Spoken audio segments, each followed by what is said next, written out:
Hebrews 1 verse 3, Jesus is the radiance of the glory of God and the exact imprint of his nature.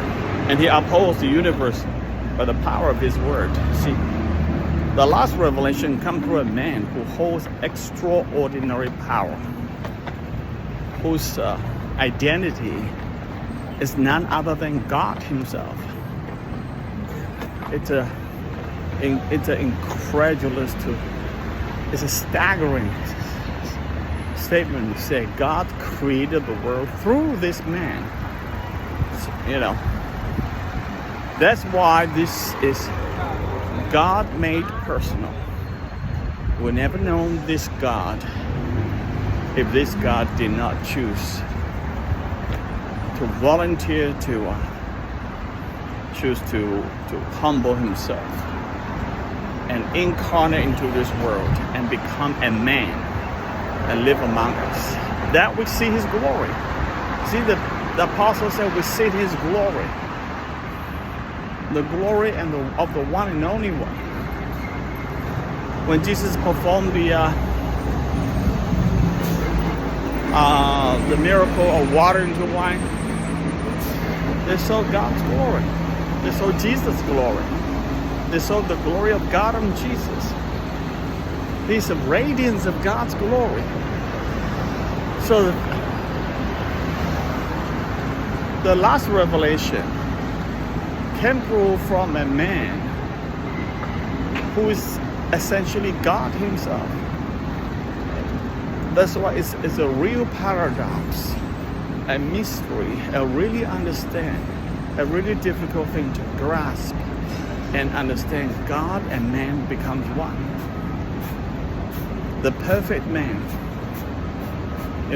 and therefore he qualified to be sacrificed as a lamb on the cross.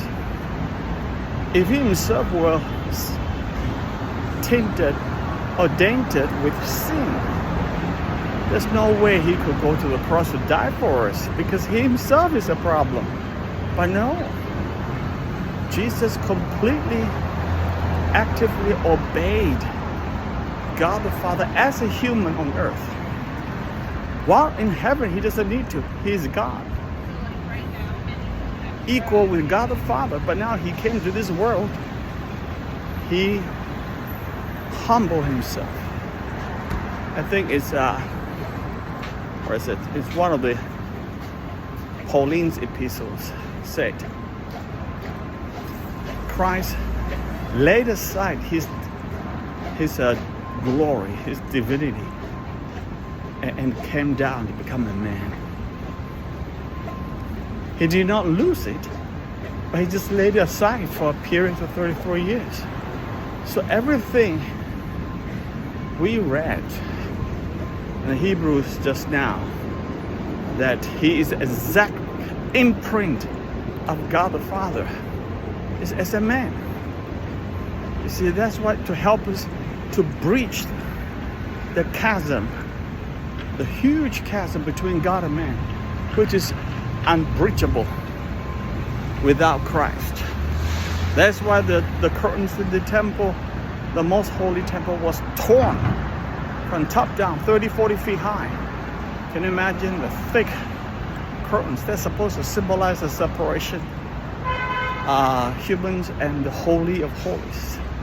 And Jesus breached that. And that's why he speaks a better voice. That's why his revelation carries so much weight. The God who created the world came into this world and became a man to deliver the message of God himself. It really is incredibly powerful. We need to know that, if we don't, we will not be able to connect with God meaningfully.